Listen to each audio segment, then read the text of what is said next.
ونعوذ بالله من شرور أنفسنا ومن سيئات أعمالنا من يهد الله فلا مضل له ومن يضلل فلا هادي له وأشهد أن لا إله إلا الله وحده لا شريك له وأشهد أن سيدنا محمدا عبده ورسوله.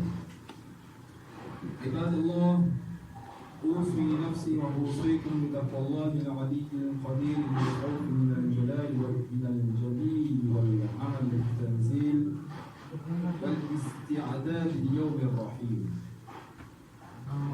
إخوة الإيمان، يقول ربنا تبارك وتعالى في القرآن الكريم: أعوذ بالله من الشيطان الرجيم، بسم الله الرحمن الرحيم.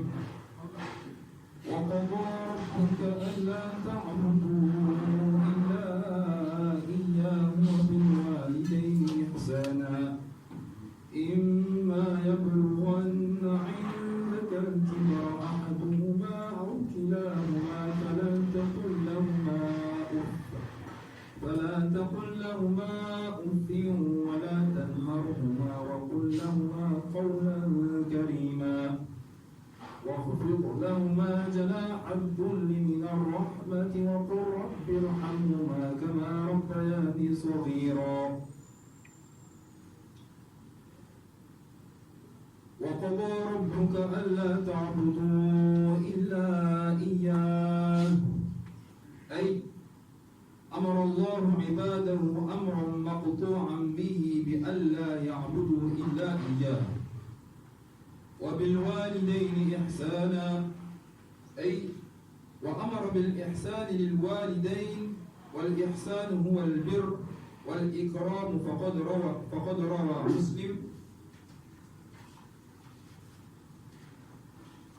عن عبد الله بن مسعود أنه سأل النبي صلى الله عليه وسلم: أي العمل أفضل؟ أي بعد الإيمان بالله ورسوله؟ قال: الصلاة لوقتها. قال: قلت ثم أي؟ قال: بر الوالدين. فبر الوالدين إخوة الإيمان فوز كبير في الدنيا والآخرة، وعقوقهما خسران مبين، بل هو من أكبر الكبائر كما جاء في الحديث الذي رواه البخاري ومسلم.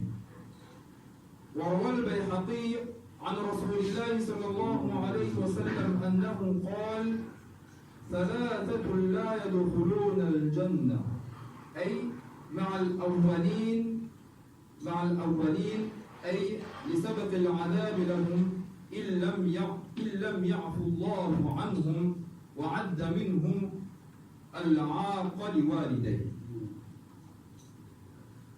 والعقوق أيها الأحبة ضابطه كما قال العلماء هو ما يتأذى به الوالدان أو أحدهما تأذيا ليس بالهين في العرف، أي في عرف الناس كالشتم والنحو، بل نص بعضهم أنه يجب على الولد أن يطيع والديه في كل أمر يحصل لهما غم بسبب تركه له، أي مما ليس فيه معصية. وأما ما لا يحصل لهما غم بسبب تركه فلا يجب طاعتهما فيه. فلو طلب أحد الوالدين من ولده شيئا مباحا كترتيب المكان أو غسل الصحون أو تسخين الطعام أو عمل شاي وما أشبه ذلك، وكان يهتم قلبه إن لم يطيعه في ذلك، حرم على الولد ألا يفعل. أما إن كان لا يتأذى بامتناعه فمجرد ذلك ليس حراما، لكن من البر طاعتهما في كل ما لا معصية فيه، بل بر الوالدين مقدم على كثير من النوافل. وباب البر إخوة الإيمان واسع يدخل فيه التواضع لهما والدعاء لهما. قال تعالى: واخفض لهما جناح الذل من الرحمة وقل رب ارحمهما كما ربياني صغيرا.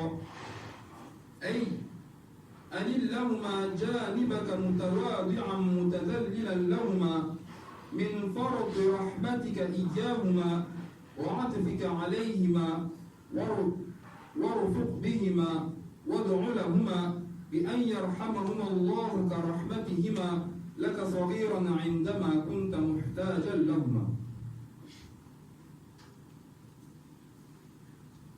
فقد روى الحكيم في المستدرك أن رسول الله صلى الله عليه وسلم قال: كل الذنوب يؤخر الله منها ما شاء إلى يوم القيامة إلا عقوق الوالدين فإنه يعجل لصاحبه، يعني العقوبة في الدنيا. أقول قولي هذا وأستغفر الله لي ولكم.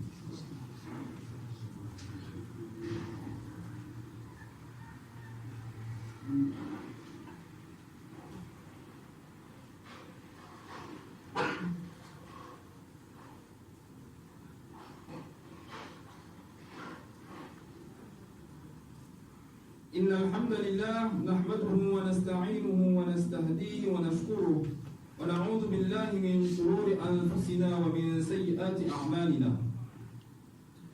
Mes frères de foi, notre Seigneur Tabaraka wa Ta'ala dit dans le Coran ce qui signifie traduction en ce sens: Dieu ordonne que vous n'adoriez que lui et que vous soyez bienfaisants envers vos parents.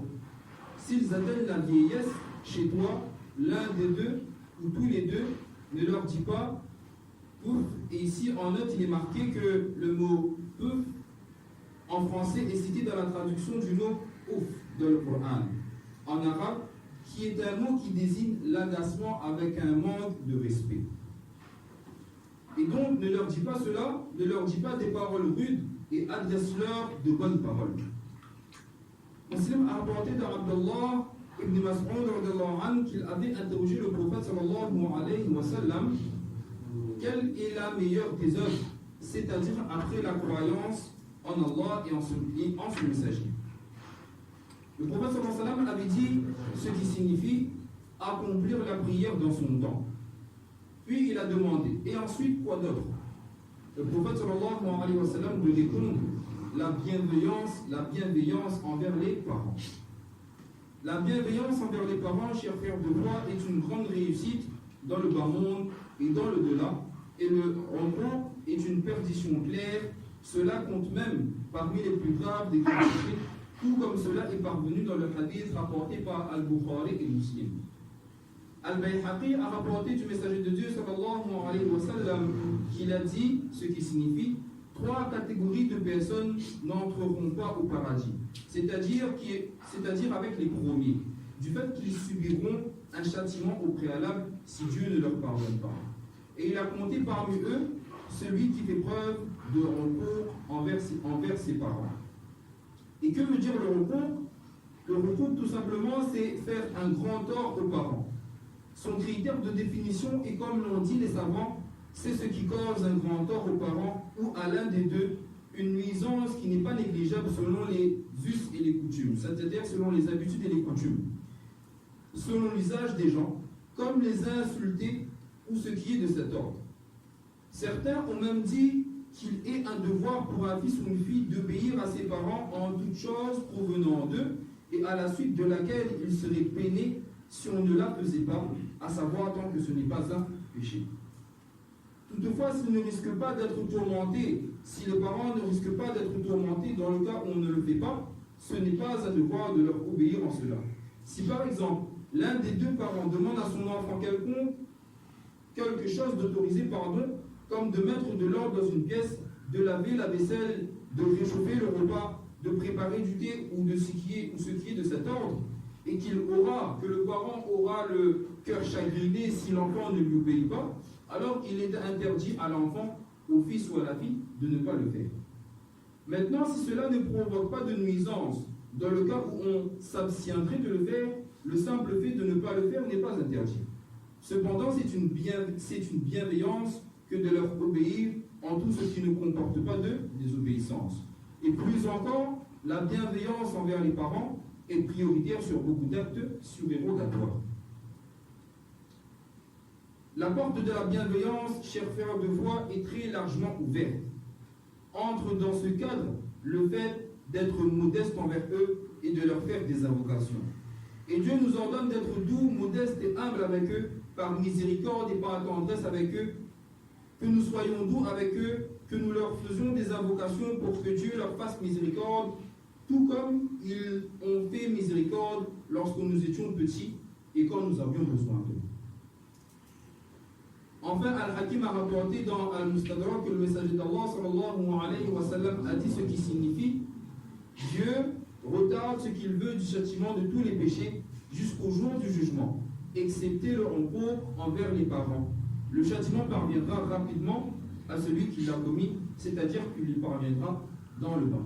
Allah subhanahu wa ta'ala nous en préserve, Allah subhanahu wa ta'ala nous accorde à tous le profit de comprendre ces quelques paroles, de les mettre en pratique et de les propager. Amin ya rabbal alamin. Subhanallah wa bihamdihi. Subhanak Allahumma wa bihamdika. Nashhadu an la ilaha illa anta wa nastaghfiruka wa natubu ilayk. Bismillahir rahmanir rahim. Ya Allah ya Rahman ya Rahim. Ya Hayy ya Qayyum bi rahmatika nastaghith. اللهم لك الحمد كله ولك الشكر كله اللهم صل على سيدنا محمد وعلى ال سيدنا محمد وبارك وسلم اللهم انت السلام ومنك السلام تبارك يا ذا الجلال والاكرام يا الله يا رحمن يا رحيم يا مقلب القلوب ثبت قلوبنا على دينك رب ارحمهما كما ربياني صغيرا رب ارحمهما كما ربيانا صغارا رب ارحمهما كما ربيانا صغارا ربنا وتقبل دعاءنا ان الله وملائكته يصلون على النبي يا ايها الذين امنوا صلوا عليه وسلموا تسليما اللهم صل على سيدنا محمد وعلى ال سيدنا محمد وبارك وسلم جزا الله عنا سيدنا محمدا صلى الله عليه وسلم واهله فسبحان ربك رب العزه عما يصفون وسلام على المرسلين والحمد لله رب العالمين امين. اقم الصلاه. الله اكبر الله اكبر اشهد ان لا اله الا الله وحده لا شريك له حي على الصلاه